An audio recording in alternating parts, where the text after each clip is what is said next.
Plain ସବୁଠୁ ବେଶୀ fuel ଉଡ଼ିବାରେ ନାହିଁ, ଟେକ୍ଅଫ୍ କରିବାରେ ଖର୍ଚ୍ଚ କରେ।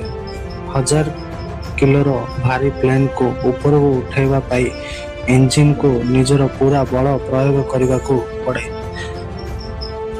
ହ୍ୟାଲୋ ଗାଇସ୍, ଜୟ ଜଗନ୍ନାଥ। ମୁଁ ପ୍ରକାଶ ଆପଣମାନଙ୍କୁ ନଲେଜ୍ ଗେନ୍ ସିରିଜ୍ରେ ସେକେଣ୍ଡ ଭିଡ଼ିଓରେ ମୁଁ ଆପଣଙ୍କୁ ସ୍ୱାଗତ କରୁଛି। ତ ଚାଲନ୍ତୁ ଭିଡ଼ିଓଟିକୁ ଷ୍ଟାର୍ଟ କରିବା।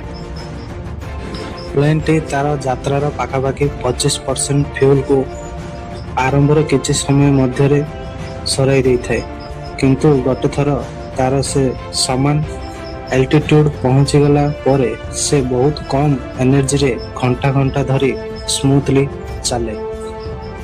ଆମେ ସବୁବେଳେ ଲାଇଫରେ ଏଇ ଭୁଲ କରୁ। ଜିମ୍ର ଫାଷ୍ଟ ୱିକ୍, ନୂଆ ବିଜନେସ୍ର ଫାଷ୍ଟ ମନ୍ଥ, ନୂଆ ଅଭ୍ୟାସର ଆରମ୍ଭରେ ତୁମର ଟେକ୍ଅଫ୍ ପିରିୟଡ଼ ଅଟେ।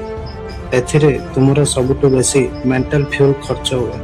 ଆରମ୍ଭ ସବୁବେଳେ ହାର୍ଡ, କିନ୍ତୁ ଏହା ନୁହେଁ ରାସ୍ତା ସବୁବେଳେ ହାର୍ଡ ଥିବ।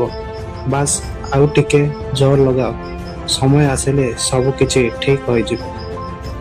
ମାନେ ଏହି ଭିଡ଼ିଓର ଏତିକି ମିନିଂ ଅଛି ଯେ ନେଭର ଗିଭ୍ ଅପ୍।